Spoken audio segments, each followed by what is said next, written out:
Hello, all you hardcores.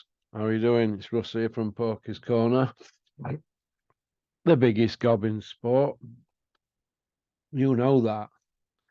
We say the things that nobody dare say.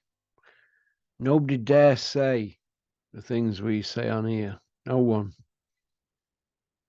We've got it down cold on here. That's right. So thanks for liking and subscribing. Means a lot to me. Shows you're part of it.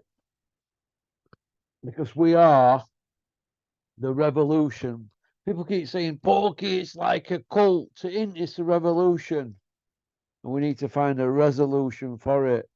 And that means we need new promoters to come in and challenge the status quo.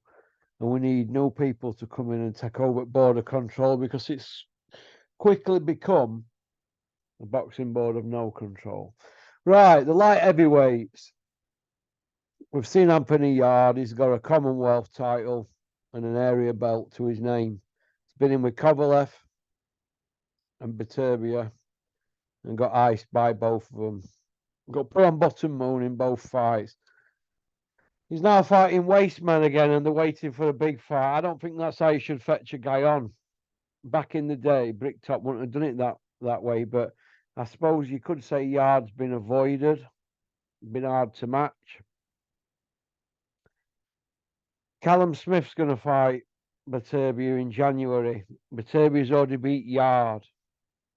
Now, Callum Smith loses against Beterbiev. I'd like to see Callum Smith in against Yard.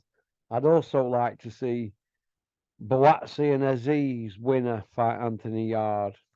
Because I think them four there's a couple of pay-per-views out them four there. They could have a round robin, couldn't they? Quite easily. But Anthony Yard, I think he's done great financially, but he's got nothing to show for it. Callum Smith's done nothing at 175. But yet Eddie Hills, not so long ago, were telling us they were going to go super middle, light heavy, cruiser, and maybe up to heavy. He were that good. It's not been the case, has it? Do I see Yard, Boatsi, Aziz, or Callum Smith beating Beterbiev? Well, I don't see Callum beating him, and Yard's already lost against him.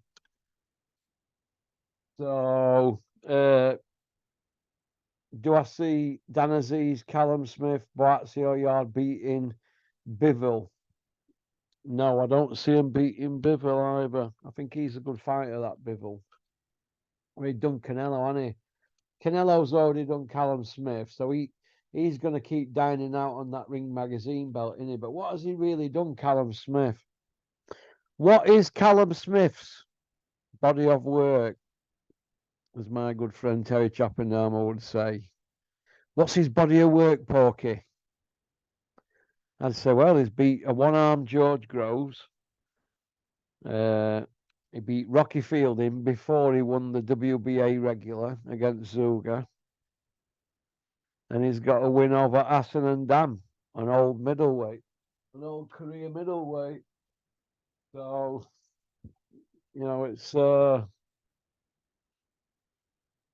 not that fantastic a career, is it, really? People keep going on about his career like he's this roadman. But it's not true, is it? Oi, get up, boy. So, yelping dogs. That's what we've got in this house, yelping dogs. But hey ho, what about Callum Smith against Dan Aziz? That seems to be going under the radar. Dan Aziz, British Commonwealth European champion. Nobody seems to be mentioning Dan Aziz, do they? But he could be dark horse out of all this, couldn't he? He could, honestly. He could be the one going under the radar that ends up with all the marbles. Well, he's undefeated. Boatsi's undefeated. They're going at it. Smith and Yard have been beat. They've got no to lose now. Yard definitely, and he's been at the top table. He knows that he falls short. Boatsi doesn't know if he falls short. Callum Smith has been in with Canelo. He knows he falls short at 168 against Canelo, but he'll want to test his son at 175, won't he, Callum? But Dan Aziz could be best start at lot. You never know, do you?